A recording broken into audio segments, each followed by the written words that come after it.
Assalamualaikum warahmatullahi wabarakatuh. Alhamdulillah, tidak pernah berhenti lisan kita memuji dan memuja Allah Subhanahu wa taala atas segala nikmat dilimpahkan kepada kita, terutama nikmat Islam dan iman yang dengannya kita jadi mengenal siapa pencipta alam semesta ini, termasuk pencipta diri kita sendiri, dan akhirnya kita punya tujuan dan panduan serta tuntunan hidup. Jadi kita jadi tahu mana yang boleh yang kita kerjakan, mana yang tidak boleh, mana yang bisa kita nikmati, mana yang tidak bisa kita nikmati. Maka seorang muslim wajib bersyukur kepada Allah Subhanahu wa taala karena dia dipandu kepada Islam dan iman ini. Selain daripada itu juga cukup banyak nikmat lain dari makanan, minuman, pakaian, udara dan segala macam hal yang nikmat Allah tidak terhingga lagi. Semuanya Allah memerintahkan kita untuk menikmati dan bersyukur kepadanya, dan Allah menjadikan kalimat syukur dua susunan kata ini, Alhamdulillah. Maka jadilah sosok muslim yang selalu saja mengucapkan dua susunan kata ini.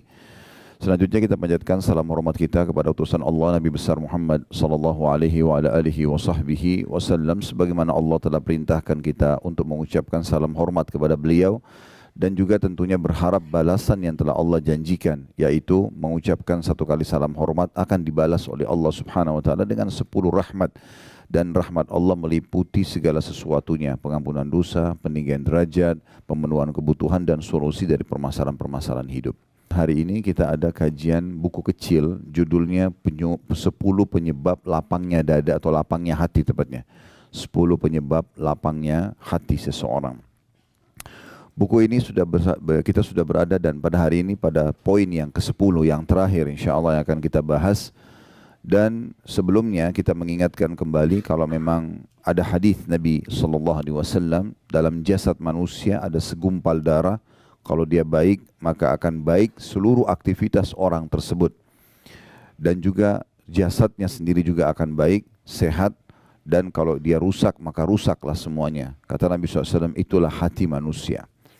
Maka dalam buku ini disebutkan tentang masalah bagaimana menghindari penyebab penyakit-penyakit hati yang berbahaya, yang akhirnya membuat hati itu tidak sehat. Nanti akan kita rincikan masalah itu insyaAllah. Dan sudah kita bahas materi pertamanya adalah mentauhidkan Allah Subhanahu wa taala. Bagaimana seseorang hanya yakin tidak ada pencipta, tidak ada pemilik, tidak ada penguasa, tidak ada raja yang sebenarnya di alam semesta ini kecuali Allah. Dengan pondasi dasarnya kalimat la ilaha illallah, tentunya la ma'budu bihaqqin illallah, tidak ada Tuhan yang berhak disembah kecuali Allah, sesuai dengan makna hakikinya. Maksudnya benar-benar bukan hanya ucapan lisan, tapi akalnya memikirkan, hatinya merenungi, dan anggota tubuhnya mengaplikasikan ketaatan kepada Sang Pencipta Allah. Kemudian yang kedua, yang pernah dibahas dulu ya, ini sudah saya cuma reviewkan daftar isinya saja, berprasangka baik kepada Allah. Ini salah satu yang melapangkan dada seseorang, karena apapun takdir Allah Subhanahu wa taala pasti terjadi dengan hikmahnya. Kita suka atau tidak suka. Misalnya sehat, kita suka. Sakit, kita nggak suka. Tapi kita selalu bersangka baik kepada Allah Subhanahu wa taala. Allah tidak datangkan penyakit tersebut kecuali dengan hikmah-hikmahnya, dengan tujuan-tujuan yang baik. Karena kalau orang itu, salah satu hikmahnya, kalau orang sehat terus tidak pernah sakit, maka dia tidak akan tahu nilai kesehatan itu. Tapi dengan adanya sakit, dia jadi tahu, oh ternyata kalau saya sehat dulu itu besar sekali nikmatnya. Ternyata setelah saya sakit ini, saya baru tahu nilainya. Contoh misalnya, orang mungkin tidak terlalu melihat nilainya minuman atau air dingin. Tapi pada saat dia sakit, dia meriang, kemudian di depan dia ada orang yang minum air dingin, yang biasanya mungkin dia bisa minum di saat dia sehat. Dia baru tahu betapa besarnya nilai air dingin tersebut, dan betapa nikmatnya dia kalau mengkonsumsi itu misalnya. Dan ini ditarik dalam setiap masalah dalam kehidupan kita tentunya. Allah Subhanahu wa taala menakdirkan ujian-ujian kayak penyakit, Allah takdirkan gangguan orang, Allah takdirkan adanya peperangan, Allah takdirkan segala macam itu. Tugas seorang muslim kalau ingin hatinya bersih, maka dia bersangka baik. Pasti terjadi dengan hikmah Allah Subhanahu wa taala. Bahkan yang terjadi di Palestina pun sekarang, walaupun hati kita rasanya tersayat-sayat dengan kejadian ini, tapi seorang mukmin yang hatinya dipenuhi dengan ilmu dan iman sangat yakin pasti ada satu rahasia yang Allah inginkan bagi orang-orang itu. Di antaranya yang paling nyata kalau seseorang sudah belajar agama adalah Allah memilih mereka menjadi para syuhada. Masalah prosesi kematian sebagai orang yang di medan perang, semuanya memang pasti serem. Hamzah ditusuk dadanya, dilempar tombak, kemudian dimutilasi, dipotong hidungnya, ya, kemudian dibelah dadanya, dicoba dikeluarkan jantungnya. Itu pemandangan yang luar biasa dari paman Nabi SAW. Waktu Nabi lihat, Nabi sempat meneteskan mata, menangis waktu lihat di kancah peperangan. Tetapi Nabi SAW pada saat itu menerima wahyu langsung, dan beliau sampaikan kepada para sahabat, kalau aku diperlihatkan Hamzah di saat ini sedang bertelekan di dipan-dipannya di surga. Artinya kondisi fisik itu bukan menjadi tolok ukur orang ini menderita atau tidak. Mungkin di mata kita yang masih hidup menderita, tapi secara teori agama tidak. Memang begitu prosesinya orang kalau mati syahid, gitu kan. Makanya umumnya hadis-hadis Nabi SAW menyebutkan tentang mati syahid itu, nanti dari tubuh dia yang keluar darah itu akan mengeluarkan bau yang lebih wangi dari kasturi nanti pada hari kiamat. Keluar dari darahnya itu sendiri. Dan itu yang akan membuat para syuhada bangga.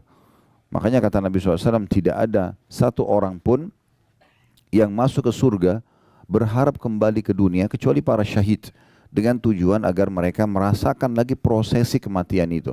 Jadi prosesi dipenggal lehernya, prosesi ditusuk, begitu dalam hadis. Kalau Bapak Ibu kembali kepada hadis-hadis, semuanya membahas masalah itu. Jadi semua itu subhanallah dengan hikmah-hikmah Allah Subhanahu wa taala, ya. Dan dengan itu ternyata hanya sedikit, ya, sakit itu semua, ya, yang kena bom, yang dipenggal lehernya, yang hanya kena luka kecil kemudian dia mati, akhirnya terbunuh mati syahid juga. Semuanya kata Nabi SAW, orang yang mati syahid tidak merasakan sakit mati itu kecuali seperti cubitan saja. Jadi tidak ada sesuatu yang berbahaya bagi mereka kecuali hanya di kasat mata manusia saja sebagai ujian dari Allah SWT. Siapa yang orang ingin itu? Kata Nabi SAW dalam sebuah hadis, sesungguhnya manusia yang terbaik adalah manusia yang selalu hatinya terpaut ingin mati di jalan Allah Subhanahu wa taala, dimanapun dia mendengarkan berita yang menakutkan atau mengejutkan, maka dia segera memegang tali kekangan kudanya dan dia mengejar tempat tersebut berharap dia terbunuh atau dia mati di jalan Allah Subhanahu wa taala. Karena memang harus melalui proses seperti itu. Nah, kita jadi bisa bersangka baik dengan hikmah Allah SWT. Kita mau keluar, kalau ini hal yang besar, hal yang kecil kayak kita mau keluar rumah, tiba-tiba mendung, janjian sama orang batal, ada proyek bisnis tidak jadi, itu hal yang kecil gitu. Orang beriman itu harus yang lebih besar daripada itu. Ya, sampai pada tingkat seperti kasus terbunuh pun itu adalah kecil bagi mereka. Bahkan para sahabat kalau sudah dikumandangkan jihad, mereka berada di saf-saf pertama di barisan pasukan Nabi SAW untuk menjadi orang yang pertama mati syahid.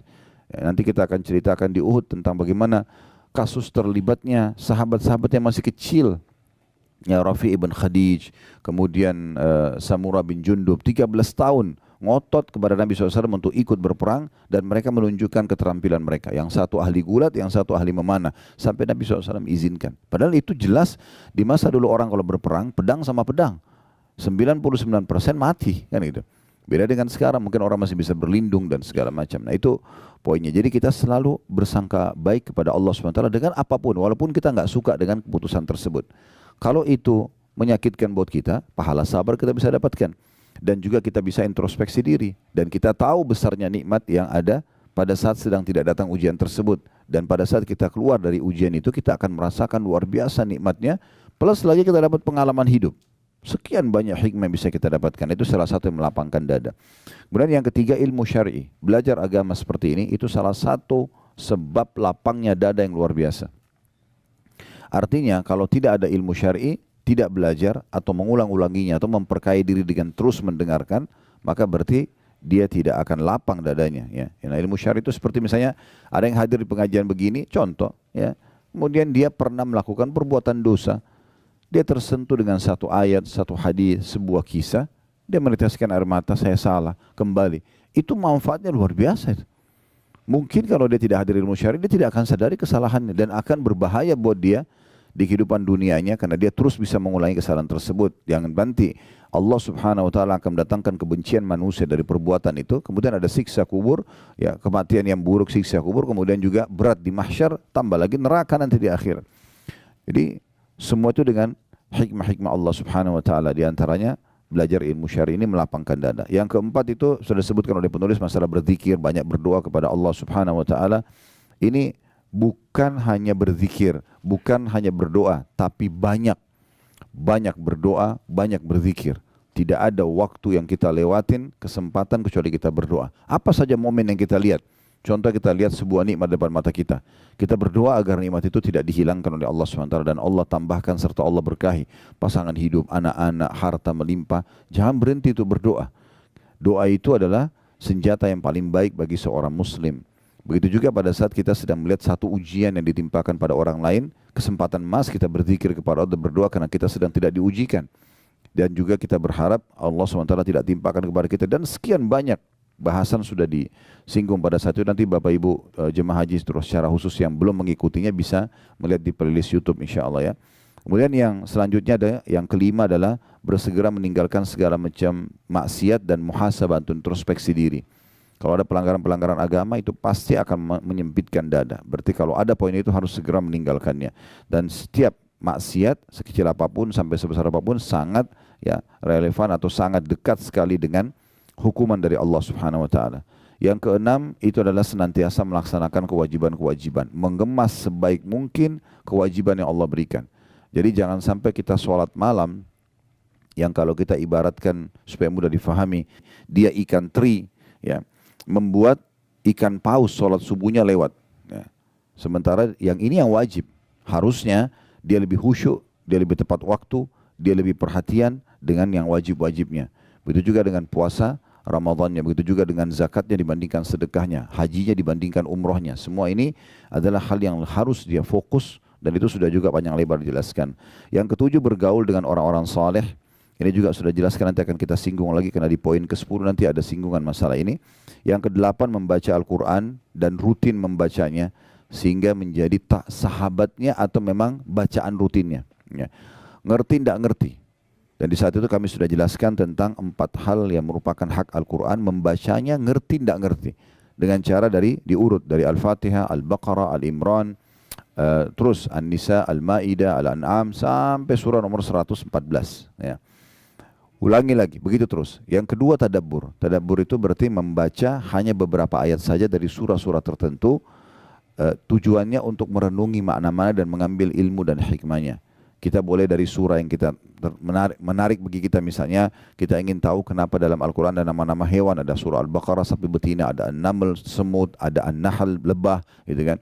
Ini semua ada Al-Fil gajah. Kenapa Allah SWT menamakan ini? Lalu kita tadabburi, kita baca pendapat para ulama, kita baca terjemahannya, tafsirnya, sebab turunnya ayat itu kalau ada.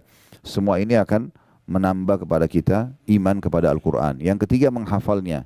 Terus berusaha menambah hafalan demi hafalan, pelan-pelan, dan semoga saja sebelum meninggal Allah SWT bisa sempurnakan dengan lengkap 30 juz. Ya, jangan selalu mengkat diri kita mengatakan, oh saya kayaknya udah nggak mampu, saya sudah berumur, ini terlalu berat 30 juz. Jangan lihat 30 juznya. Mulai saja menghafal dan usahakan kalau tidak bisa sepekan sekali bertambah hafalannya, atau setiap hari bertambah hafalannya, maka sepekan sekali. Kalau nggak bisa sebulan sekali, kalau nggak bisa setahun sekali. Bertambah satu surah pendek, beberapa ayat Al-Quran, gitu kan. Yang penting menghafal, karena derajat di surga nanti itu akan diraih dengan sangat mudah bagi para penghafal Al-Quran.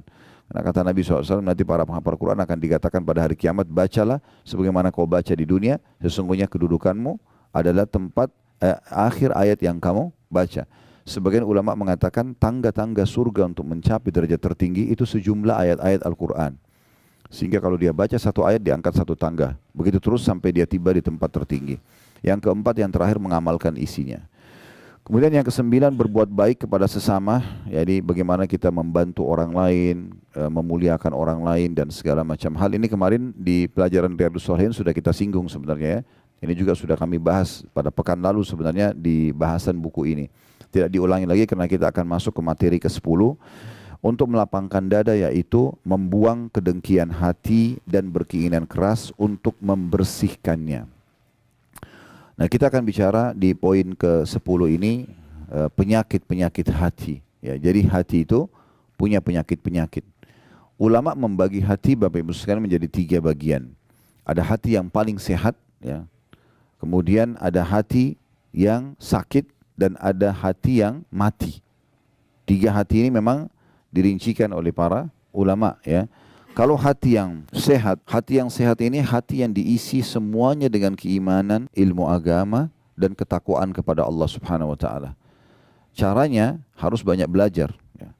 Dengan banyak belajar maka akhirnya hati kita itu selalu menjadi lunak, tunduk kepada Allah Subhanahu wa taala, bisa menerima takdir Allah, bisa memahami tentang fenomena kehidupan ini. Maka itu yang Allah sebutkan dalam Al-Qur'an, yauma la yanfa'u malun wala banun illa man atallaha biqalbin salim, ya. Pada hari kiamat nanti harta dan anak-anak itu tidak akan pernah berguna lagi, bisa menolong kita, ya, kecuali dia selamatkan dirinya dulu, kalau lebih amalnya baru bisa membantu. Kecuali kata Allah SWT, orang yang menghadap kepada Allah dengan hati yang bersih.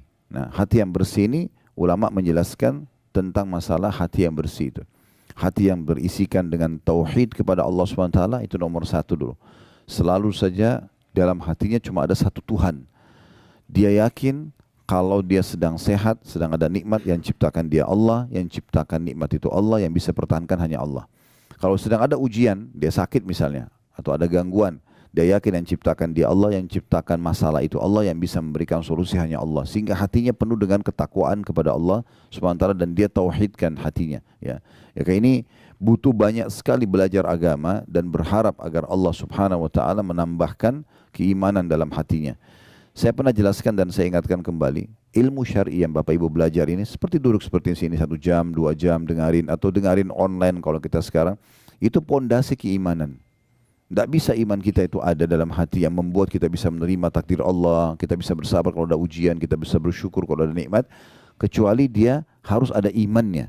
Nah, iman ini pondasinya yang bisa mendatangkan dia hanya ilmu agama, nggak ada yang lain. Duduk majelis ilmu begini nanti akan datang keimanan. Iman itu kalau sudah ada di atasnya ilmu syar'i, karena pondasinya kuat dari ilmu syar'i, maka dia akan bisa mengubah apa saja.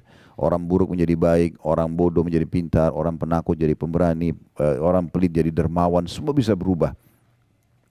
Maka ini dimaksud dengan hati yang baik, ya, hati yang suci, hati yang bersih. Ya, dan kata ulama dianjurkan agar setiap orang kalau hatinya sudah ada dalam keadaan ini, dia tidak boleh membiarkannya rusak. Rusaknya dengan penyakit-penyakit hati. Contoh iri dan dengki, hasad, ini yang jadi poin bahasan nanti insya Allah. Kemudian ria, ya, penyakit-penyakit hati yang lain itu cukup banyak, ya. Di antaranya itu orang yang suka menanamkan rasa dendam dalam hati sehingga memicu setiap kali, ya, ada masalah sekecil apapun maka yang akan dilampiaskan adalah emosional, bukan yang didahulukan memaafkan misalnya. Sementara hati yang luluh itu, hati yang baik adalah hati selain mentauhidkan Allah, bertakwa kepada Allah SWT, hati yang penuh dengan amalan-amalan baik dalam hati. Amalan hati itu ikhlas, takwa kepada Allah, kemudian memaafkan orang lain, ridho dengan takdir Allah. Itu yang harus didahulukan. Jadi kalau orang isi hatinya dengan hal-hal yang baik, maka hatinya akan menjadi hati yang sehat sebagaimana Allah SWT sebutkan tadi. Kemudian ada hati yang sebaliknya, hati yang mati. Hati yang mati ini, teman-teman sekalian, jauh sekali dari Allah SWT. Tidak pernah ada zikrullah di situ, tidak pernah ada mentauhidkan Allah, tidak ada amalan-amalan hati, ikhlas, takwa kepada Allah, gitu kan. Tidak ada sama sekali. Hati yang seperti ini, kata ulama, gampang sekali. Antara Ibnu Qayyim rahimahullah mengatakan, gampang sekali jauh dari agama, gampang sekali putus asa. Kita mungkin lihat, ya, berapa orang atau banyak contoh-contoh orang yang tidak ada, hatinya mati, tidak ada keimanan dalam hatinya, walaupun jasadnya sempurna, orangnya tampan, cantik, kaya, ujungnya bunuh diri misalnya. Ya, ujungnya itu malah berbuat hal-hal yang tidak baik dalam kehidupan dia. Dan gampang sekali, sedikit ujian datang dia tidak bisa melewati ujian tersebut. Ini hatinya mati. Kenapa teman-teman kita di Palestina masih bisa melalui kehidupan padahal sudah seperti ini? Itu karena hatinya hidup mereka. Jawaban-jawaban mereka yang tersebar di medsos itu luar biasa itu. Saya lihat ada satu orang kakek yang sudah tua, rambutnya putih semua, dia berdiri dekat rumahnya yang sudah hancur. Ditanya, seorang disengaja diwawancarai, tapi orang ini juga bukan seorang wartawan, hanya sekedar orang yang kebetulan ingin tahu tentang kondisi, menyebarkan berita. Pada saat itu ditanya, bagaimana keadaan anda sekarang? Dia bilang, alhamdulillah saya masih hidup. Ini di sebelah rumahnya yang hancur, dan ditanya di rumah situlah rubuh bangunan tersebut kena dibom oleh Israel. Ya, semoga Allah hancurkan mereka karena ini memang perbuatan yang sangat keji. Istrinya dan anaknya meninggal di situ. Semua harta dia tertimbun, hancur semua, toko dia yang dia dagang situ habis. Dia bilang, alhamdulillah saya masih hidup. Kata orang itu, bagaimana anda melewatin semua ini? Dia bilang, alhamdulillah saya terima takdirnya Allah. Allah menginginkan seperti ini. Alhamdulillah istri sama anak saya sudah mendahului saya ke surga. Dan saya tinggal melalui sisa hidup saya saja. Saya pun berharap bisa mati bersama mereka. Ini jawaban seperti ini siapa yang bisa ucapkan kalau bukan karena hatinya dia bersih dan luar biasa. Terus kemudian ditanyakan lagi, lalu bagaimana Anda hidup? Ditanya sama orang, bagaimana Anda hidup sekarang? Tidak ada harta, tidak ada keluarga, di sini ada bom, tidurnya di luar. Dia bilang, saya yakin Allah sudah menentukan rezeki saya. Akan sampai rezeki saya, sampai saya nanti akan meninggal dunia. Gak mungkin rezeki saya tidak sampai kepada saya. Dengan begitu yakin, sambil dia senyum lalu dia jalan Bapak itu. Ya. Itu luar biasa itu. Kalau hatinya gak hidup gak bakal bisa seperti itu. Ya. Jadi ulama juga merincikan teman-teman sekalian. Kalau hati itu kuat, sehat, ya, walaupun jasadnya kecil, mungkin secara fisik orang lihat kasat mata kayaknya mungkin dia kurang di mata manusia lah. Tapi kalau hatinya dipenuhi dengan keimanan dan sehat, maka semua akan kuat luar biasa. Kalau pernah dengar nama ini, alhamdulillah. Kalau belum pernah dengar, nama ini nama unik, nama sahabat Julaibib radhiyallahu anhu. Julaibib ini sosok orang yang terkenal sekali, orangnya fisiknya sangat kecil, tampan wajahnya sangat jelek. Begitu dijelaskan kalau Bapak Ibu baca biografi beliau, ya sampai dikenal dengan buruk wajah di masa Nabi SAW. Tapi subhanallah hatinya luar biasa, bersih, ya hatinya kuat, ya penuh dengan keimanan kepada Allah SWT. Satu waktu Nabi SAW melihat dia, lalu Nabi SAW mengatakan, "Wahai Julaibib, saya lihat kamu sudah pantas untuk menikah. Kenapa kau enggak nikah?" Dia bilang dalam riwayat sahih, ini pernah kami bedah di YouTube ya. Ya Rasulullah, bagaimana saya mau nikah? Siapa yang mau nikah dengan saya? Saya tahu keadaan saya, tahu wajah beliau buruk, fisik beliau sangat kecil. Maksudnya kecil sini bukan normal gitu ya, sesuatu yang orang lihat pasti kurang gitu. Maka Nabi SAW mengatakan, saya akan nikahkan kamu insya Allah, ikutlah sama saya. Ikut. Nabi SAW datangi rumah seorang dari orang Ansar, yang memang hati mereka juga hati yang diisi dengan keimanan, terkenal memiliki seorang anak gadis yang cantik dan salihah. Maka Nabi SAW bilang, setelah salam mereka kaget lihat Nabi datang, mereka sambut dengan meriah. Lalu kata Nabi SAW, setelah salam, kami punya hajat dengan kalian. Bahasa ini biasanya orang di masa itu menggunakan bahasa santun kalau ingin melamar. Kami punya hajat dengan kalian, maksudnya kami ingin menikah gitu. Mereka dengan sangat gembira, selamat datang ya Rasulullah, karena mereka pikir Rasulullah akan nikah dengan anak mereka. Kata Nabi SAW, bukan buat saya, tapi buat Julaibib. Begitu menjawab Julaibib, oh Julaibib terkenal di Madinah, ya tampangnya buruk segala macam. Maka mereka mengatakan, kalau Julaibib kami akan tanya anak kami dulu. Karena anak perempuannya lagi ada di dalam. Subhanallah, anak perempuan ini dengar. Maka dari belakang dinding kamarnya, perempuan itu, anak perempuan mengatakan, wahai ayah dan ibuku, apakah kalian berani untuk menolak lamaran Nabi SAW? Ini lamaran Nabi. Terima lamaran dan nikahkan saya sama Julaibib yang telah Nabi pilih. Maka dinikahkan, subhanallah, perempuan ini sempurna secara fisik, nikah sama orang yang kurang. Apa yang terjadi? Baru berapa bulan saja, berapa waktu mereka berjalan menikah, terjadi perang Uhud. Kemudian setelah itu, ya, Julaibib terbunuh mati syahid. Waktu ditemukan di medan perang, Julaibib itu orangnya sangat kecil fisiknya, tapi ditemukan dia mati syahid. Di sebelahnya ada 7 atau 8 orang kafir Quraisy yang terbunuh di tangan dia. Jadi bukan masalah fisik yang kuat, yang besar saja. Kalau tidak diikuti dengan hati yang sehat, nggak bisa. Tapi kalau hati yang sehat itu luar biasa. Dia bisa menguatkan orang, bisa melalui permasalahan-permasalahan hidup dengan mudah, bisa bersyukur dengan luar biasa gitu. Itu semua karena hati yang hidup. Berapa banyak orang teman-teman sekalian hanya dengan mendapatkan air dingin saja dia bisa meneteskan air mata karena lunak hatinya. Hatinya sehat. Tahu kalau ini nikmat besar. Apalagi kalau sudah nikmat-nikmat yang besar, dia bisa biologis yang halal, dia punya anak-anak, dia punya pekerjaan namanya harum. Oh, ini luar biasa ya. Nikmat yang luar biasa yang harusnya bisa kita tahu. Nah, kalau hati yang mati lawannya semua. Tidak ada rasa syukur, tidak ada isinya keimanan. Ya, banyak kasus orang bunuh diri, banyak kasus orang walaupun sudah kaya raya masih mencuri, walaupun ini dan itu. Tidak ada rasa syukurnya kepada Allah SWT. Semuanya serba kurang. Kemudian yang ketiga kata ulama adalah hati yang sakit. Hati yang sakit ini, hati yang ada bibit keimanan, tetapi dia campurkan dengan penyakit-penyakit hati. Nah, kalau orang seperti ini harus segera dia taubat kepada Allah SWT dan dia bersihkan hatinya dengan banyak beribadah kepada Allah SWT sehingga keimanan memenuhi hatinya dan akhirnya mengeluarkan semua penyakit-penyakit hati tersebut. Jadi misalnya dia sholat, iya, dia puasa, iya, dia kerjakan ketaatan, tapi sisi lain dia masih iri pada orang, dia masih suka dendam sama orang, dia masih suka mencari-cari kesalahan orang lain, masih berat untuk memaafkan dan seterusnya. Ini semua adalah hati-hati yang harusnya diobati tentunya, hati-hati yang harus diobati. Baik teman-teman sekalian, kita akan masuk ke poin bahasan kita tentang masalah hasad. Salah satu penyakit hati ini adalah hasad, iri, ya. Nah, ini yang akan membuat dada itu sempit. Maksudnya adalah hasad itu tidak bisa melihat satu kelebihan pada orang kecuali dia cemburu. Kenapa orang ini begitu?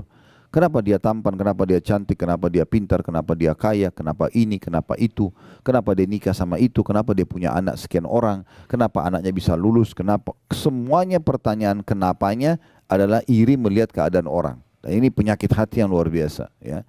Ini dalam Islam dilarang. Karena Nabi SAW menyebutkan dalam sebuah hadis, yang ini diangkat oleh Imam Madzhabi rahimahullah, dimasukkan dalam hal kategori dosa besar. Ya, hati-hati kalian dengan hasad, iri yang seperti ini, karena dia akan memakan pahala kalian. Amal soleh kalian sebagaimana api membakar kayu bakar. Jadi pelan-pelan akan hilang. Kenapa hilang? Karena kalau kita hasad pada orang, kita berharap nikmat itu hilang dari dia. Maka dengan itu, secara otomatis kita sudah mempersiapkan amal kita untuk dibayar kepada dia. Dan itu. Berapa banyak orang yang akhirnya tidak bisa tenang hidupnya karena semuanya penuh dengan iri dan dengki. Ya.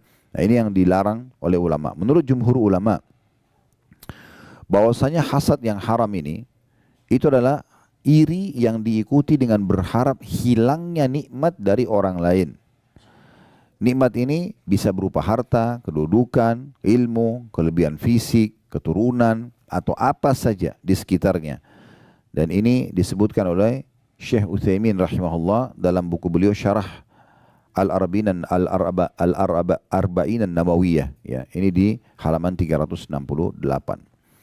Dan jumhur ulama juga menukil atau mengungkapkan tentang masalah hasad itu seperti apa. Di antaranya ada salah satu ulama yang bernama Syekh Mustafa Al-Adawi. Hafizahullah, beliau mengatakan al-hasadu huwa tamanna zawal ni'ami an sahibiha. Hasad itu yang dilarang adalah karena seseorang menginginkan hilangnya nikmat yang ada pada orang lain. Dia selalu merasa cemburu kenapa orang itu diberikan, kenapa saya tidak diberikan. Kenapa dia menikah sama orang itu, kenapa bukan sama saya. Kenapa orang itu punya anak sekian, kenapa saya tidak. Kenapa orang itu punya jabatan itu, kenapa saya tidak. Dan seterusnya. Dan dia berharap nikmat itu hilang dari dia. Jadi misalnya kalau orang itu sakit kah, dipecat di jabatannya kah, dia gembira sekali. Nah seperti itulah. Dan ini yang dimaksudkan dengan penyakit hati yang berbahaya sekali. Karena pasti dia akan menyempitkan dada di saat orang itu tidak hilang nikmat darinya. Misalnya orang itu tetap malah ketampanannya, kecantikannya tetap terjaga, hartanya tetap terjaga, jabatannya terjaga, maka dia akan terus dongkol ya hatinya karena memang tidak bisa menerima kejadian tersebut. Kemudian Ibnu Taimiyah juga mengatakan al-hasadu huwal bughdu wal qarahatu lima yarahu min husni halil mahsud. Hasad adalah membenci dan tidak suka terhadap keadaan baik yang ada pada orang yang dihasati. Ya. Itu kurang lebih gambaran ulama tentang definisi hasad itu sendiri. Dan larangan hasad cukup banyak. Dari dalilnya berhubungan dengan masalah ini tidak dibolehkan. Di antaranya hadis ya, yang sahih diriwayatkan oleh Imam Muslim nomor 2564 dari hadis Abu Hurairah radhiyallahu anhu bahwasanya Nabi SAW bersabda, la tahasadu. Larangan pertama, jangan saling hasad atau iri dan dengki. Wala tanajashu, dan jangan saling menyakiti dalam transaksi jual beli. Cocok beli, nggak cocok ya sudah, nggak usah dijatuhkan atau jelek-jelekan. Wala tabaghadu, dan jangan juga kalian saling benci. Wala tadabaru, jangan kalian saling mendiamkan atau memusuhi, musuh-musuhan ya. Ya tidak saling ngobrol, tidak saling tegur-teguran. Wala yabi' ba'dukum ala bai'i ba'd, dan jangan juga seseorang dari kalian bertransaksi atau jual beli di atas transaksi saudaranya. Wa kunu ibadallahi ikhwana, jadilah semua hamba-hamba Allah bersaudara. Al-muslimu akhul muslim, seorang muslim adalah saudaranya muslim yang lain. La yadhlimuhu, tidak boleh dia menzaliminya.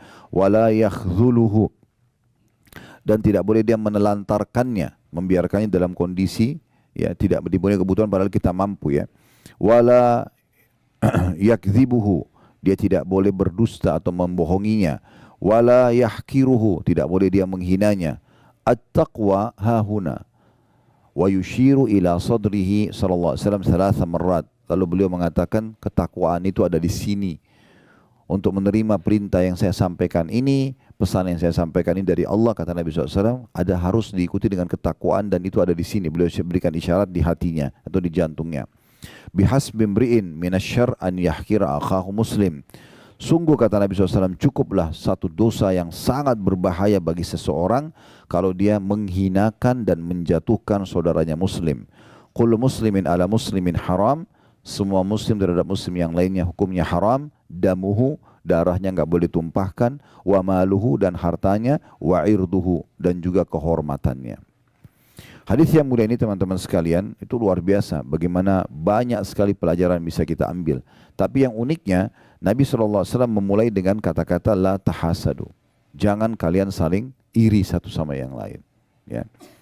Bahkan dalam Al-Quran, dalam surah An-Nisa, Allah Subhanahu Wa Taala menitik beratkan tidak boleh laki-laki sama perempuan saling iri. Ya. Karena memang masing-masing sudah Allah berikan tugas dan memang ciptaan fisik yang berbeda. Gitu. Sudah masing-masing jalankan tugas dengan baik. Gak boleh laki-laki iri. Kenapa perempuan bisa hamil, saya gak bisa. Kenapa dia bisa melahirkan, gak bisa. Akhirnya kan dia operasi kelamin lah segala macam. Ya. Karena dia tidak bisa menerima itu. Atau laki-laki yang maka jadi seperti perempuan. Makanya dalam hadis Allah Subhanahu Wa Taala melaknat laki-laki yang menyerupai perempuan, perempuan yang menyerupai laki-laki misalnya. Dan Allah menjelaskan itu dalam Al-Quran ya, tentang masalah tidak boleh. Lirrijali nasibun mimma iktasabu wa linisai nasibun mimma iktasaban was'alullah min fadli. Laki-laki sudah Allah tentukan ciptaan fisiknya, tugas-tugasnya, dan perempuan juga begitu. Dan tidak boleh saling ya, cemburu satu sama yang lain. Kata Allah, wala tatamannu ma faddalallahu ba'dukum ala ba'd. Jangan kalian saling cemburu satu sama yang laki-laki perempuan. Lirrijali nasibun mimma iktasabu, laki-laki memiliki apa yang sudah Allah tentukan dan berikan kepada mereka. Walinisai nasibun mimma iktasaban, dan perempuan juga memiliki apa yang sudah Allah tentukan bagi mereka. Haid, melahirkan, menyusui dan segala macam, itu kan tidak boleh disamakan, tidak bisa. Was'alullah min fadlan, mintalah kepada Allah karuniahnya. Mintalah kepada Allah karuniahnya. Jadi tidak mungkin bisa disamakan. Pernah ada datang seorang wanita di masjid Nabi SAW dan mengatakan, ya Rasulullah, saya utusan semua wanita di Madinah. Punya pertanyaan, bisa saya bertanya? Kata Nabi SAW, silahkan. Lalu kata perempuan tersebut, kalian kaum laki-laki, sholat berjamaah di masjid. Perempuan sholatnya di rumah. Boleh ke masjid, tapi beda sama laki-laki. Laki-laki memang pendapat jumhur ulama mewajibkan malah. Dengan segala keutamaannya. Doa keluar rumah, doa menuju ke masjid, setiap langkah satu langkah mengampuni dosa, mengangkat derajat dan catat satu pahala. Masuk masjid, kaki kanan ada doanya, pahala sendiri, sholat qobliyahnya, doa di antara azan iqamah, takbiratul ihram pertama imam, dan segala macam. Zikir habis sholat ini perempuan di rumah. Ini otomatis berjamaah umumnya, ini sendiri. Kalian sholat berjamaah, kalian mengantar jenazah. Ya. Sholat jenazah laki-laki perempuan bisa, tapi mengantar jenazah ini umumnya pendapat ulama melarang kaum wanita, gitu kan? Kecuali darurat sekali. Dan itu diberikan kriteria oleh Imam Qurtubi rahimahullah dengan dia tidak menjembatkan fitnah bagi orang yang mengantar jenazah. Bukan anak muda, anak-anak ABG yang bisa bercanda-bercanda lagi mengantar jenazah. Akhirnya hikmah mengantar jenazah hilang. Orang takut terhadap kematian segala macam. Dia intinya tidak disarankan wanita untuk mengantar jenazah. Sementara kata Nabi SAW apa? Kalau kalian sholat di jenazah dapat 1 qiraat. Kalau mengantar jenazah sampai di makam 1 qiraat. Berarti perempuan dapat 1 qiraat. 1 gunung kena sholat, tapi tidak dapat 1 qiraat yang lain mengantar jenazah. Laki-laki bisa. Ini kalian mengantar jenazah. Ya, sudah ada perbedaan maksudnya. Kalian sholat di masjid, kalian mengantar jenazah, kalian mencari nafkah. Kata Nabi SAW, tidak ada seorang muslim yang keluar mencari nafkah tulus untuk keluarganya kecuali di jalan Allah. Pernah ada sahabat mikul barang sangat berat dan sambil keringatan. Akhirnya ada beberapa sahabat yang lewat bersama Nabi SAW lalu mengatakan, ya Rasulullah, andai saja orang seperti ini dihitung di jalan Allah. Kesian banget gitu, keringatan, dia mikul barang berat. Kata Nabi SAW, siapa yang keluar mencari nafkah buat kedua orang tuanya, maka dia di jalan Allah. Siapa yang keluar untuk membiayai ya, keluarganya, istri dan anaknya, di jalan Allah. Siapa yang keluar untuk membiayai dirinya sendiri, dia juga di jalan Allah. Dan siapa yang keluar justru untuk ria, untuk berbangga-bangga, malah dipakai pendapatannya untuk maksiat, itu adalah di jalan syaitan. Jadi memang ini di jalan Allah SWT. Perempuan tidak punya kewajiban cari nafkah. Boleh bekerja, boleh, selama tidak haram. Tapi bukan tugas dia. Suami yang wajib memberikan nafkah. Kemudian kalian juga berjihad. Perempuan tidak ada kewajiban jihad. dari semua peperangan Nabi SAW, kalaupun ada perempuan ikut, maksimal 20 orang setiap kali perjalanan Nabi SAW. Hanya untuk membantu mungkin masak, ngobatin orang luka, tapi tidak ada kewajiban perangnya. Laki-laki perang. Ini jihad pahalanya luar biasa. Gitu kan. Maka yang terjadi adalah perempuan ini mengatakan, pertanyaan saya Rasulullah, sementara kami perempuan mengurus rumah kalian, mengurus anak-anak kalian, mengurus rumah kalian, dan menjadi tempat syahwat kalian. Ini perempuan bilang begitu. Tempat pelampiasan biologis. Apakah pahala kami dengan kalian sama? Itu pertanyaannya. Jadi sudah beda semua profesi ini, lalu apa pahala kami sama kalian sama? Kata Nabi SAW, para sahabat, kalian dengar pertanyaan wanita ini? Mereka mengatakan iya. Kata Nabi SAW kepada wanita itu, pulanglah, sampaikan kepada semua wanita yang kau temui kalau pahala kalian sama. Jadi mengurus rumah, ngurus anak itu bukan main-main. Sama dengan pahala laki-laki di luar rumah. Ya Allah SWT berikan. Jadi tidak perlu ada hasad. Karena semua sama aja. Tinggal tergantung kewajibannya, gitu. Tergantung dia jalankan yang diperintahkan oleh Allah SWT. Nah itu orang tetangga bantal kita tidak boleh saling hasad. Bagaimana dengan orang yang di luar daripada itu? Orang terdekat aja nggak boleh. Ya. Termasuk kepada saudara-saudara sendiri. Bagaimana Allah SWT gambarkan dalam surah Yusuf tentang cemburunya saudara Yusuf kepada Nabi Yusuf AS. Karena mereka cemburunya luar biasa, ya iri, sampai akhirnya yang mereka lakukan apa? Mereka membuang Nabi Yusuf ke dalam sebuah sumur, dalam kisah yang masyhur, gitu kan? Dan akhirnya membuat Nabi Yusuf alaihissalam sampai dipungut oleh satu kafilah safar, ya, yang kafilah dagang sedang lewat, kemudian dibawalah ke Mesir. Intinya Allah muliakan memang, tetapi dijauhkan dari ayahnya sampai ayahnya Nabi Yakub buta matanya karena sedihnya selalu menangis mengingat Nabi Yusuf alaihissalam. Nanti ujungnya juga Allah pertemukan tentunya. Tetapi di sini kita lihat bagaimana saudara sama saudara, dan Allah salahkan perbuatan saudara-saudaranya Nabi Yusuf, ya. Walaupun terakhir di akhir surahnya bagaimana mereka bertaubat kepada Allah Subhanahu wa taala, gitu kan. Tetapi itu terjadi dan itu dilarang, tidak dibolehkan. Begitu juga dengan siapa saja, umumnya kaum muslimin di luar sana tidak boleh kita merasa iri. Lalu apa yang saya lakukan, Ustaz? Kalau seandainya ada sesuatu yang ada pada orang, tapi saya berharap juga saya punya. Itu kan sangat sensitif masalah hasadnya di situ, ya. Maka ulama mengatakan ada namanya ghibthah. Ghibthah itu sama kita melihat satu kelebihan pada orang dan kita berharap Allah berikan kepada kita, tapi syaratnya tidak berharap hilang dari orang itu. Misal contoh, dan ini tidak bentrok dengan sunnatullah. Sunnatullah itu apa? Misalnya Prof Huda Masya Allah tampan, saya berharap ya Allah minta wajah seperti beliau. Kan tidak mungkin, sunnatullah. Nggak bisa kan kita. Tetapi yang bisa adalah yang tidak bentrok dengan sunnatullah, seperti harta, ya, kepintaran, gitu kan. Begitu keturunan yang mungkin lebih, ya, dan itu yang kira-kira tidak bentrok dengan sunnah, yang bisa kita dapatkan. Nah itu bisa ghibthah namanya. Ghibthah itu kita berharap agar diberikan juga kepada kita seperti orang itu, tapi ingat syaratnya tidak berharap hilang dari orang itu. Itu ghibthah. Itu yang sesuai dengan hadis Nabi SAW, la hasada illa fitnatain. Tidak ada hasad kecuali pada dua orang. Rajulun ata'allahu Qur'ana fa yutlu ana al-lail wa ala an-nahar. Seseorang yang Allah berikan Al-Quran lalu dia sibuk membaca di siang dan malam hari. Ya. Wa rajulun ata'allahu malan fa huwa yunfiku. Ya. Dan orang yang diberikan ana al-lail wa ana an-nahar, dia diberikan harta kemudian dia sibuk sedekahkan di siang dan di malam hari. Nah ini dua orang, au kama qala Nabi SAW, dua orang ini yang boleh kita merasa iri. Oh ternyata orang ini kaya raya tapi sibuk infak. Mungkin kita kaya tapi enggak berinfak, gitu kan? Atau kita belum punya harta tapi kita ingin seperti dia. Atau ada orang pintar sekali, dia mengajar sana sini, banyak prestasinya, buku-buku dia bestseller, apalah segala macam. Kita berharap bisa seperti dia. Maka itu semua tidak bentrok dengan sunnatullah dan tidak berharap hilang dari orang tersebut. Nah orang hasad itu beda. Kalau tetangganya beli AC, dia yang kedinginan, nah itu hasad. Tetangganya beli mobil, dia dongkol, kenapa beli mobil baru? Begitu tetangganya mundur tabrak pagar, syukurin tuh. Nah, karena memang dia tidak suka itu kan. Tapi kalau orang yang ghibthah beda. Orang itu baru beli rumah baru. Oh Masya Allah, berkahi dia ya Allah, dan berikan saya lebih baik dari dia atau sama dengan itu, boleh. Itu enggak masalah.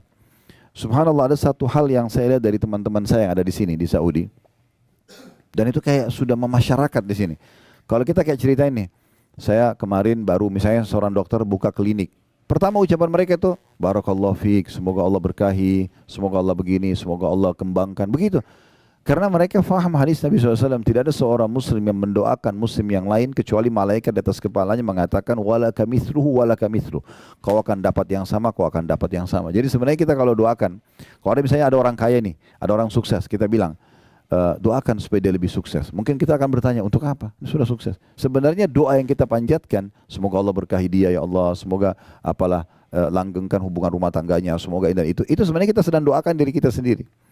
Dan kita akan mendapatkan sesuai dengan doa kita. Tapi kalau sebaliknya kita mengatakan, ya Allah hilangkan nikmat itu dari dia. Sebenarnya malaikat juga mengatakan, kau akan dapat yang sama. Doa kita kepada Allah untuk orang itu belum tentu diterima, tapi doa malaikat untuk kita diterima sama Allah SWT. Nah ini kita harus memahami baik-baik tentang masalah hasad itu. Jadi tidak dibolehkan sama sekali. Ya, kita harus hati-hati sekali. Ya. Kemudian Nabi SAW juga mengatakan tentang masalah wala tanajashu. Dan jangan kalian saling menyakiti dalam transaksi jual beli. Ini juga sama nih penyakit hati kadang-kadang. Ada orang nih contohnya yang di poin ini, dia mau beli satu produk, dia sudah suka produk itu sebenarnya. Dan dia tahu sebenarnya kalau dia beli, ya, itu udah cukup. Nanti kalau dia seorang pedagang, dia beli harga 100.000 rupiah. Dia udah tahu sebenarnya, orang ini pun mungkin sudah ada keuntungan, tapi dia tahu dia bisa jual 200.000, dia bisa jual 500.000. Tapi karena hatinya nggak bersih, dia berharap memeras orang itu sampai pokoknya maksimal. Kalau perlu untungnya sekecil mungkin dan dia akan ambil keuntungan sebesar mungkin. Ini tidak ada dalam orang yang hatinya bersih gitu. Udah kita beli produk, kita merasa cocok, kita tahu kita bisa ambil keuntungan, udah berikan saja, kasih saja. Biarkan Allah yubarik lahu, Allah berkahi dia. Kenapa kita harus iri orang ini akan dapat keuntungan berapa? Apalagi sampai telusuri berapa dia dapat keuntungan. Dia harusnya tidak boleh begitu dan begitu. Untuk apa? Biarkan saja. Allah sudah tentukan rezeki kan gitu. Kita tinggal mengatur dan kita punya hak untuk negosiasi, tapi yang masuk akal. Nah itu yang dimaksud di sini, jangan tanajashu. Kemudian yang ketiga, wala tabagadu, jangan saling benci. Dilarang oleh Nabi SAW. Bagaimana kalau orang sudah terlanjur berbuat keburukan kepada kita? Ingat, bab benci ini Bapak Ibu sekalian hanya dibolehkan kalau perbuatan orang salah dalam pandangan agama dan yang sedang kita benci perbuatannya, bukan fisiknya. Jangan pernah benci fisik seseorang. Yang kita benci itu adalah perbuatannya. Misalnya ada orang menggibah kita, memfitnah kita misalnya, mengambil barang kita. Yang sedang kita benci perbuatannya. Jangan fisiknya. Karena dia bisa saja taubat seketika. Atau satu waktu dia taubat. Contoh misalnya, dia taubat nasuha, kemudian dia minta maaf sama kita. Tetapi kalau hati kita sudah terlanjur kotor, tidak baik, kita susah memaafkan dia. Karena yang kita benci fisiknya orang. Kan gitu. Itu mulai dari pasangan hidup kita, misalnya mungkin pernah berbuat salah. Kalau kita membenci perbuatannya, sebagaimana agama mengajarkan kita untuk membenci perbuatan yang dipandang salah dalam agama. Ya, dia pernah berzina, selingkuh, dia pernah berbohong, apa saja. Kemudian kita tahu ini perbuatan haram dalam agama, kita bilang ini nggak boleh, haram dalam agama. Terus dia taubat nasuha, dia berubah, dia menjadi orang soleh atau soleha. Selesai urusannya, kita bisa menerimanya karena hati kita bersih. Yang jadi masalah kalau hatinya itu memang diisi dengan hal yang tidak baik. Sehingga akhirnya dia susah menerima ini semua. Ya, makanya di dalam Islam contoh yang paling baik adalah Umar bin Khattab radhiyallahu anhu. Beliau itu walaupun di masa jahiliyah dulu, kata Umar, saya tidak pernah meninggalkan khamr di masa jahiliyah. Setiap hari pegang kendi khamr minum. Ya, setiap hari keluar Umar hanya untuk menyiksa umat Islam di Mekah ini. Dia keluar, dia temannya Abu Jahal, temannya Abu Lahab. Kalau mereka punya budak-budak lagi disiksa, Umar datang membantu untuk nyiksa doang. Dan Umar itu radhiyallahu anhu sebelum masuk Islam, dia kalau sudah siksa dari pagi, macam-macam disiksa orang itu sampai menjelang sore sudah capek dia. Dia bilang, saya tinggalkan kamu bukan karena kasihan ya, besok saya kembali. Gitu, ya. Sampai pernah ada keluarganya Umar, perempuan namanya Ummu Abdillah. Ummu Abdillah ini punya anak kecil. 153 orang sahabat yang masuk Islam di masa Nabi SAW di Mekah ini 13 tahun. Cuma 153 saja Muslim karena luar biasa diboikot. Ya. Semua informasi orang yang tanya tentang Islam pasti digebukin. Gak ada yang berani nanya. Di Mekah ini dulu tidak aman. Setiap umat Islam jalan, kalau kita jalan bisa digebukin, bisa diambil hartanya, bisa dibunuh, gak ada hukuman. Begitu luar biasa terancamnya. 153 ini 83 hijrah ke Ethiopia. Tinggal 70 yang tinggal bersama Nabi SAW di Mekah. Nah, pada saat ya, yang tinggal di Mekah ini mereka bersama Nabi SAW itu siksaannya luar biasa, gangguannya luar biasa. Mereka tidak bisa hidup dengan tenang. Gitu. Maka mereka ada yang keluar ke Ethiopia. Salah satu yang keluar ke Ethiopia ini adalah Ummu Abdillah, keluarganya Umar bin Khattab ini. Nah, Bapak Ibu saya lihat Mekah kan ini kelihatan di sini gunung-gunung ya. Nah, dulu itu Mekah dikelilingi dengan benteng, tembok, gerbang. Dia hanya terputus kalau ada gunung.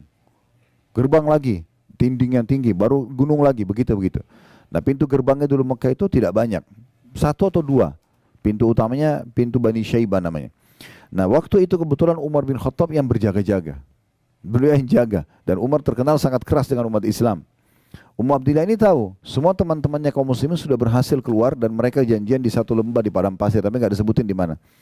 Ummu Abdillah ini tahu, oh Umar sedang berjaga. Maka apa yang terjadi? Ummu Abdillah muter jauh, naik gunung. Turun dari gunung supaya tidak lewati pintu gerbang. Dengan hikmah Allah SWT, Umar bin Khattab ini lewat, memang lagi ngecek keamanan Mekah, lewat di sebelah gunung itu. Ketemu sama Ummu Abdillah lagi turun dari gunung. Dia kaget, malam-malam, menjelang pagi, menjelang subuh. Dia kenal, Ummu Abdillah, apa yang buat kau naik gunung gini, untuk apa? Dari sukunya dia. Maka Ummu Abdillah mengatakan, betul-betul ya, kami ini tidak bisa tenang hidup dengan kalian, walaupun kita punya hubungan kekerabatan. Di dalam Mekah kalian larang kami beribadah dan beriman kepada Allah, kami pun mau keluar kalian tidak izinkan. Umar pada saat itu pertama kali lunak hatinya untuk umat Islam. Sebagian ulama sejarah mengatakan ini sebab dia masuk Islam. Salah sebagian ulama ya. Awal mula dia tersentuh.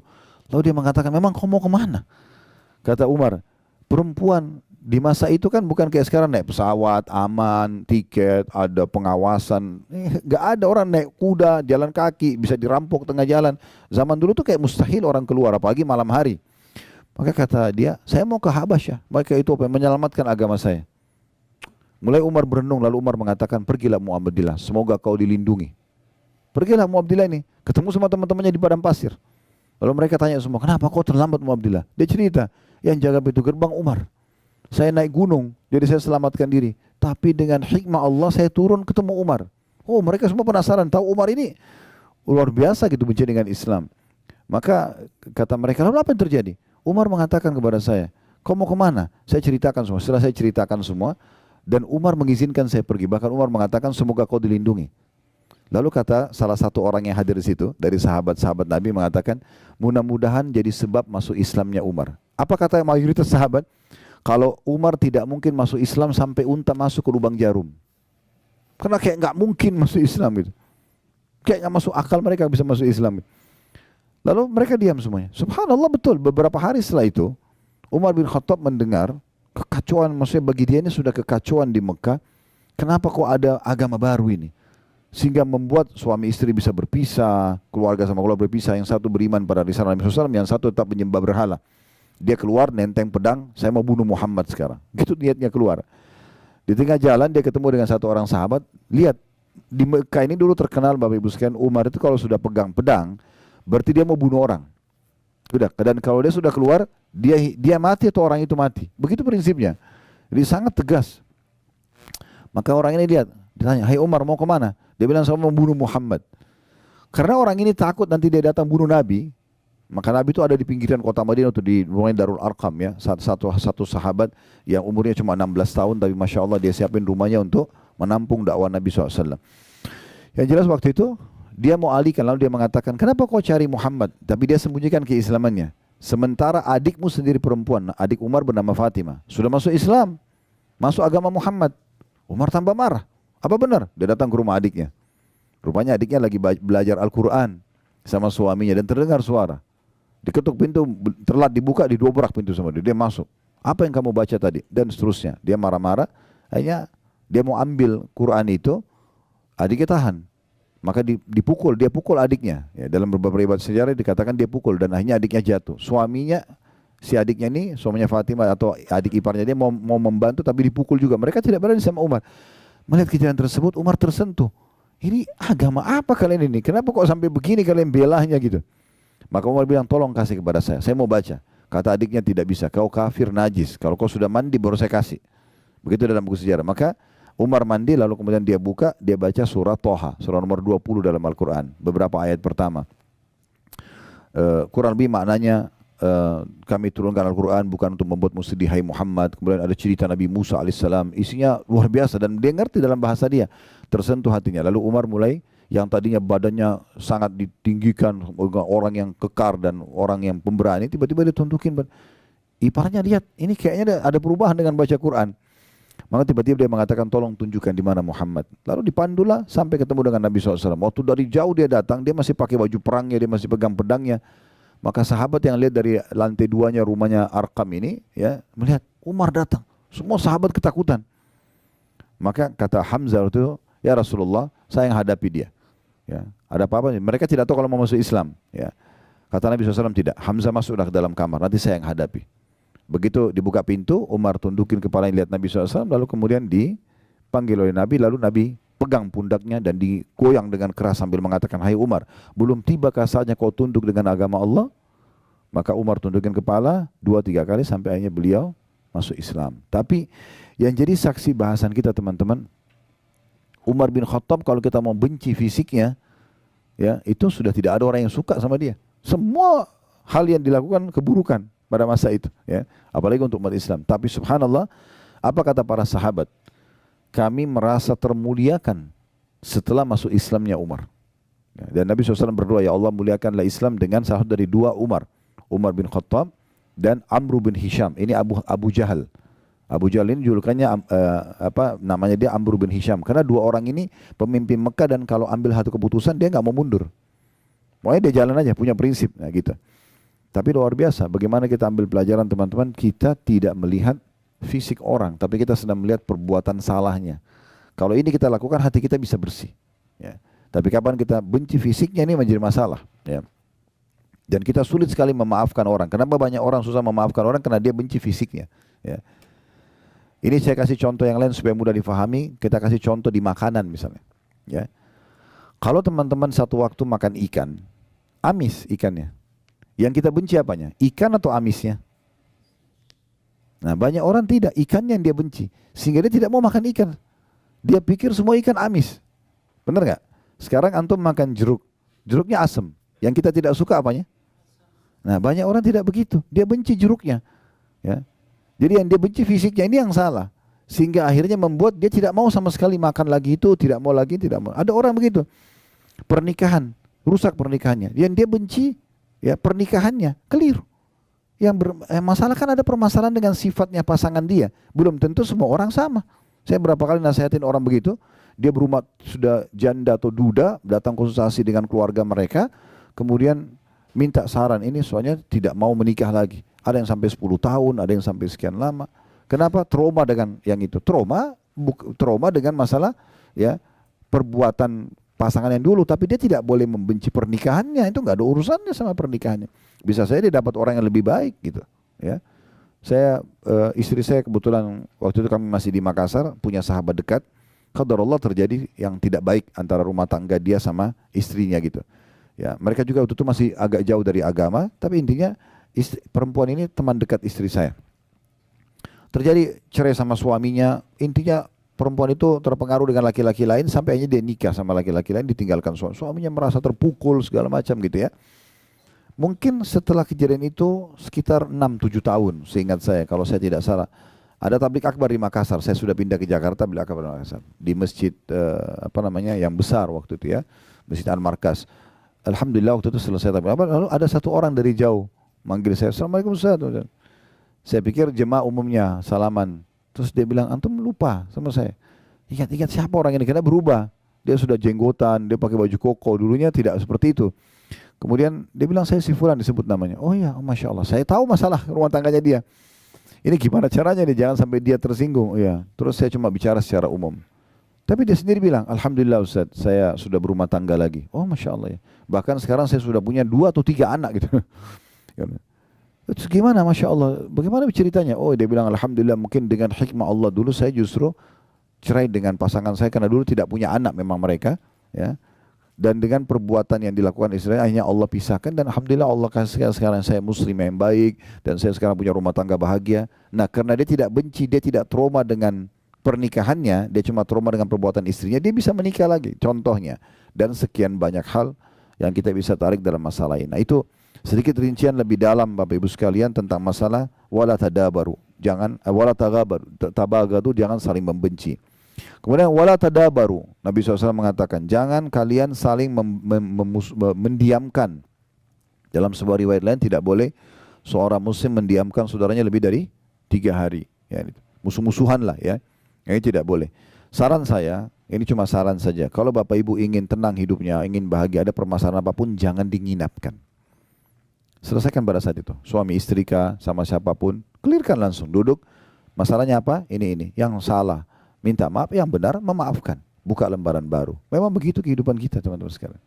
Gak ada orang ideal sekali semuanya tidak ada salahnya sama sekali. Itu gak mungkin. Kan gitu. Makanya Imam Syafi'i rahimahullah mengatakan orang kalau mau langgang dalam bersahabat, maka dia harus bersabar dengan kekurangan dan kesalahan sahabatnya. Yang penting orang itu tidak ngotot dengan kesalahannya, dia mau berubah. Karena tidak ada manusia yang sempurna. Nah, ini yang dimaksudkan. Terutama dalam masalah, saya kadang-kadang kalau mecahin masalah-masalah rumah tangga teman-teman, dengan izin Allah SWT, bukan dari saya tapi Allah mudahkan saja, selalu saya ingatkan masalah itu. Syaitan ini selalu membuat masalah-masalah kecil dalam rumah tangga sudah cukup membuat mereka tidak interaksi biologis berapa hari, mereka saling mencari kesalahan berhari-hari. Makin lama kita perbaikin, makin banyak permasalahan yang dilahirkan. Kenapa enggak duduk aja, selesaikan hari itu, pegang tangan pasangan, duduk baik-baik, kita bicarain masalah. Masalahnya apa? A, B, C. Oke, siapa yang benar? Nanti akan ketahuan tuh, pasti enggak mungkin dua-duanya benar, pasti ada benar, ada salah. Oke, yang salah minta maaf, yang benar memaafkan, buka lembaran baru dan selesai. Semua isi WA yang lalu-lalu bertengkar hapus. Tidak usah dibaca lagi. Sudah baik-baik 6 bulan berjalan, kemudian tersinggung masalah itu. Kamu pernah buat itu? Kapan? Ini buktinya. Ya. Gak usah dibawa-bawa. Selesai. Buka lembaran baru berarti seperti kita hidup baru. Memang harus begitu. Dalam kehidupan kita harus begitu. Dalam rumah tangga, dalam berteman, dalam berbisnis memang sudah begitu. Selama orang itu mau memperbaikinya, sudah. Kita tidak perlu saling mendiamkan, ya, kita harus berlapang dada. Abu Bakar radhiyallahu anhu pernah membiayai Marthad, ya, salah satu sepupunya. Kemudian ini termasuk yang menyebarkan fitnah bohong tentang zinanya Aisyah sama Safwan. Padahal sebenarnya tidak. Ini sepupunya. Abu Bakar membiayai hidupnya orang ini. Lalu kemudian dia gosipin berita itu. Termasuk dia dicambuk 80 dera di masa Nabi SAW. Ya, ada 3 orang yang didera pada saat itu, Hasan bin Thabit, kemudian Marthad bin Abi Marthad ini, atau ada nama lainnya ya julukan atau nama lainnya, ada nama-nama lain yang disebutkan oleh ulama. Kemudian ada satu lagi Hamna binti Jahash, ini ipar Nabi SAW sendiri, saudaranya Zainab binti Jahash. Itu akhirnya dicambuk ya si sepupu Abu Bakar ini. Abu Bakar bersumpah sama Allah, kamu yang selama ini saya bantu, kok masa buat begini gitu? Demi Allah saya tidak akan bantu kamu lagi. Itu normal manusiawi kan? Kita bantu tapi dia malah yang menyebarkan gosip yang tidak benar tentang anak kita itu. Tapi Allah SWT turunkan dalam surah An-Nur, ya. Janganlah orang yang telah diberikan kelebihan harta, kedudukan. Abu Bakar maksudnya, turun kepada Abu Bakar. Dia tidak mau membantu para kerabatnya, orang-orang yang berperang di jalan Allah dan seterusnya gitu kan. Maka Allah menutup sambil mengatakan, "Ala tuhibbuna an yaghfirallahu lakum?" Apakah kalian tidak ingin dengan memaafkan dan membuka peluang lagi kesempatan bagi orang lain untuk memperbaiki kesalahannya, Allah memaafkan dosa kalian? Itu dalam surah An-Nur Allah sebutkan.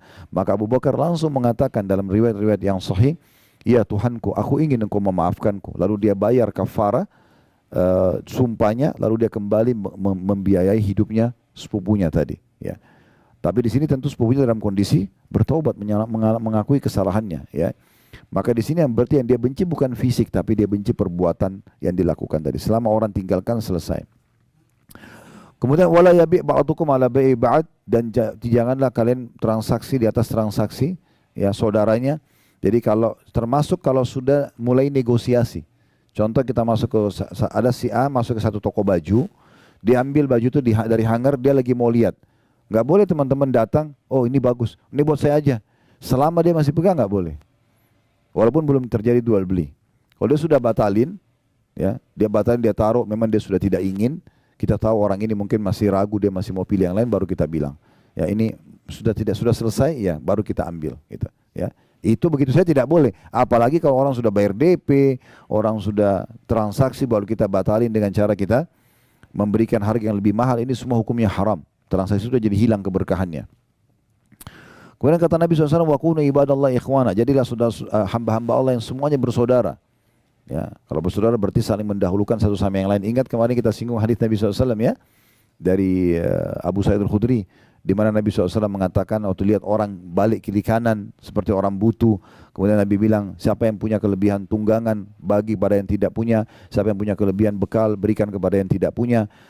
Sampai kata Abu Sa'id, Nabi SAW sebutkan berbagai macam jenis harta sampai kami mengira tidak ada lagi kelebihan muslim terhadap muslim lain dari harta saudaranya.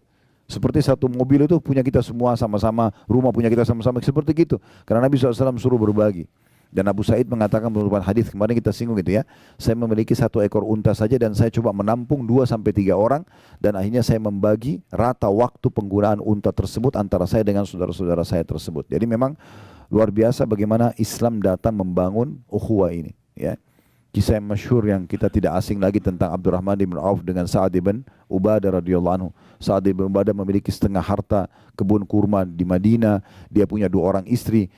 Ini bayangkan teman-teman, saya kadang-kadang kalau mau menyampaikan berulang-ulang kisah ini, saya bayangkan kalau saya di posisinya Sa'ad, begitu luar biasa susahnya ini. Sampai dia mengatakan, "Hai Abdurrahman, sebagai bentuk cinta saya kepadamu karena Allah, saya akan memperlihatkan, saya memiliki setengah kebun kurma di Madinah ini punya saya akan bagi." Ya, anggap kalau kita di Jakarta punya perusahaan-perusahaan semua ada ribuan perusahaan, setengahnya 500, misalnya 1000 perusahaan, 500 punya kita, bagi 250 perusahaan punya kamu langsung. Ini orang baru ketemu hari itu, baru disaudarakan dalam Islam, langsung dia mau berbagi. Tidak cukup sampai di situ. Saya punya 2 orang istri, lihat salah satunya, yang mana kau cocok, bukan yang tua. Yang mana kamu cocok, saya lihat bilang, saya ceraikan habis iddah kau bisa nikahi. Itu pembangunan ukhuwahnya itu bagaimana itu? Tetangga bantalnya pun dia mau serahkan untuk saudaranya, tapi dengan cara yang syar'i yang benar. Dia minta keridhaannya, dia ceraikan, kalau cocok nanti dinikahi oleh saudaranya muslim. Tapi hati yang bersih dibalas dengan hati yang bersih. Abdurrahman bin Auf mengatakan, saya tidak perlu, semoga Allah berkahi hartamu. Udah, biarin aja, itu hartamu punya kamu. Saya tidak akan minta 1% pun. Istrimu juga, semoga Allah berkahi keluargamu, jangan diceraikan. Lalu Abdurrahman minta ditunjukin pasar, dia bekerja dengan melihat di pasar itu mana toko yang paling besar dan apa yang paling biasa mereka jual. Karena mayoritasnya dulu mereka kerja kebun kurma, maka dia cari peralatan perkebunan yang paling besar. Lalu dia bilang, saya mau haji dari Mekah, bisa nggak saya beli jatuh tempo, saya beli sekarang, besok saya bayar. Maka karena dia setuju, maka Abdurrahman pun jual di pasar itu dengan bawa tanpa modal kecuali barang orang yang dititipkan atau dia beli jatuh tempo, laku besok terus begitu sampai dia jadi kaya. Sekitar beberapa waktu setelah itu dia datang ke masjid Nabi SAW pakai baju baru dan kelihatan seperti pengantin. Orang pengantin itu berubah penampilannya segala macam. Kata Nabi SAW sambil senyum, ada apa wahai Abdurrahman? Seperti ada perubahan. Dia mengatakan, ya Rasulullah, saya sudah menikah sama seorang wanita Ansar. Kata Nabi SAW, apa yang kau jadikan sebagai maharmu? Dia bilang, emas seperti biji kurma. Ya. Maka Nabi SAW mengatakan, kalau gitu iklankan walaupun dengan seekor domba saja. Tapi di sini kita bisa lihat bagaimana jenis-jenis hati yang luar biasa dan persaudaraan yang dijalin dalam Islam. Kemudian kata Nabi SAW, al-muslim akhul muslim, muslim adalah saudara muslim yang lain, la yadhlimuhu, tidak boleh dia menzaliminya. Zalim ini berarti tidak memberikan hak atau mengambil yang bukan hak kita. Tidak boleh sama sekali. Kemudian wala yakhdhuluhu, tidak boleh dia menelantarkannya, membiarkan dia dalam kondisi dia sakit, dia butuh. Sudahlah itu urusan dia, enggak bisa begitu. Walaupun kita tidak kenal. Ya, makanya sebagian orientalis, orang-orang non-muslim yang belajar Islam, pusatnya di Kanada, mereka punya kampus sendiri dan itu banyak melahirkan di tengah-tengah umat Islam orang-orang liberal, ya, yang memang pemahamannya kita sudah tahu di negeri kita pun ada. Semoga Allah kasih hidayah semuanya, ya boleh, semuanya toleransi, semuanya segala macam, tidak ada batasan mana yang boleh, mana yang tidak boleh dalam agama Islam. Nah, mereka itu ada di antara tokoh-tokohnya yang mengatakan yang sangat luar biasa dari Islam setelah mereka pelajari, ya, itu adalah mereka akan langsung saling mengakui bersaudara walaupun baru ketemu, hanya mengatakan nama anda siapa, agamanya apa, begitu dia bilang Muslim, selesai.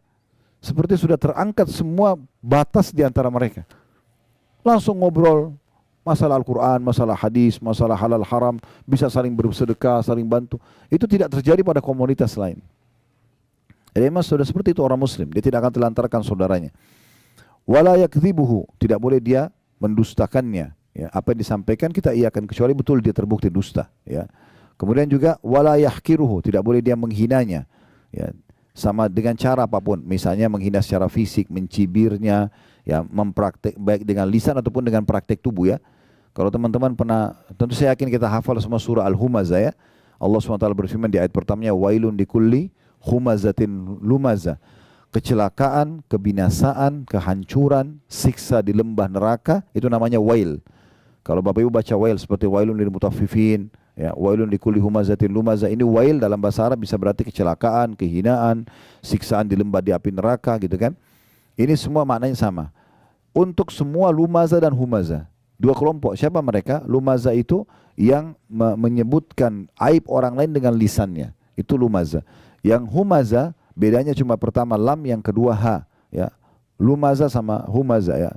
Wailun likulli humazatin lumaza. Humaza yang pertama yang menceritakan aib orang lain dengan lisannya, dan lumaza pakai lam itu yang mencontohkan aib orang lain dengan fisiknya. Jadi temannya cadel dicontohin, temannya pincang dicontohin. Nah itu semua tidak boleh sama sekali. Itu namanya ihtikar, merendahkan, tidak boleh. Nah Nabi SAW mengatakan, kalau seseorang antara kalian melihat apa yang tidak ada pada dirinya, ada pada diri orang lain, misalnya orang lain pincang, orang lain tuli, orang lain cadel, apalah kekurangan fisik yang tidak ada pada kita, kata Nabi SAW, siapa yang lihat sesuatu kurang dari seseorang dan tidak ada padanya, dia membaca, Alhamdulillahilladzi afani mimma btala bihi. Segala puji dan puja kehadiran Allah yang telah menyelamatkan aku dari apa yang diujikan pada orang ini, wa faddalani ala katsirin mimma khalaqa tafdila, dan mendahulukan aku dengan kelebihan yang banyak, kelebihan yang banyak. Maka dengan doa ini kata Nabi SAW, maka pastikan Allah tidak akan menimpakan dia apa yang diujikan pada orang tersebut. Jadi kita begitu, bukan malah kita menghina-hinanya gitu. Kemudian kata Nabi SAW, at-taqwa hahuna, ketakwaan. Untuk menerima semua ini butuh ketakwaan. Patuhan pada Allah ada di sini. Lalu beliau menunjuk dadanya 3 kali. Lalu beliau mengatakan, bihasbi imri'in min syarr an yahkira akhahu muslim. Sungguh dosa yang sangat berat seseorang itu menghina saudaranya muslim. Kullu muslim ala muslimin haram. Ketahuilah dan jadikan sebagai prinsip hidup kalian, semua muslim dan muslimnya hukumnya haram. Darahnya enggak boleh ditumpahkan, hartanya enggak boleh diambil, dan juga kehormatannya enggak boleh dicoreng. Kehormatannya enggak boleh dicoreng. Baik, ini gambaran tentang masalah hasad itu sendiri. Saya akan coba bacakan sebagai penutup apa yang ditulis oleh penulis di poin ke-10, dan dengan ini tentunya buku ini alhamdulillah sudah selesai kita bedah, dan buku ini buku kecil, buku saku sebenarnya. Saya biasa kadang-kadang juga membedah buku-buku begini supaya tema tertentu habis, kemudian kita lanjut lagi ke tema yang lain gitu ya. Nah, kata penulis di sini tentunya dalam buku ini, dan buku ini ditulis oleh Darul Wahyin ya. Beliau mengatakan, hati yang bersih adalah sebab penting sebab penting yang menyebabkan kelapangan hati seseorang. Dan itu otomatis akan mendatangkan kegembiraan dan kebahagiaan untuknya. Saya ulangi lagi, hati yang bersih, bersih dari kesyirikan, dari maksiat, dari segala macam hal yang tadi sudah kita berikan rinciannya. Dan sudah kita rincikan lebih dalam lagi penyakit-penyakit hati yang dalam hadis baru saja kita jelaskan. Hati yang bersih adalah sebab terpenting yang menyebabkan kelapangan hati, yang akan mendatangkan kegembiraan dan kebahagiaan untuknya. Sementara dendam dan dengki adalah penyakit hati yang paling berbahaya dan pasti akan menyempitkan dada seseorang. Lalu kata beliau, Ibnu Qayyim rahimahullah mengatakan, di antaranya ya, ini perkataan Ibnu Qayyim nanti kita jelaskan lebih jauh. Bahkan ya, yang terbesar ialah membuang kedengkian dalam hati. Maksudnya kalau mau lapang dada, kata Ibnu Qayyim, di antara cara yang paling baik, yaitu seseorang kalau mau mengeluarkan dan membuang kedengkian hati ialah, di antaranya yang untuk lapang dada, bahkan yang terbesar adalah mengeluarkan dan membuang kedengkian hati. Jadi bagaimana kita keluarkan dari hati kita? Ini adalah di antara sifat-sifat tercela yang menyebabkan hati sempit dan tersiksa, serta menghalanginya dari mendapatkan kebersihan hati. Sebab ketika manusia melakukan sebab-sebab yang bisa melapangkan dadanya, sedangkan ia tidak membuang sifat-sifat tercela tersebut dari hatinya, maka itu tidak berguna untuk melapangkan dadanya ya, atau tidak ada gunanya kalau dia lapangkan dada sementara masih ada penyakit-penyakit hati dalam hatinya. Maksimal kata beliau, ia memiliki 2 unsur yang masuk pada hatinya, dan hati tersebut akan dikuasai oleh unsur yang lebih dominan dari keduanya. Dia baik, bersih, atau dia jahat gitu.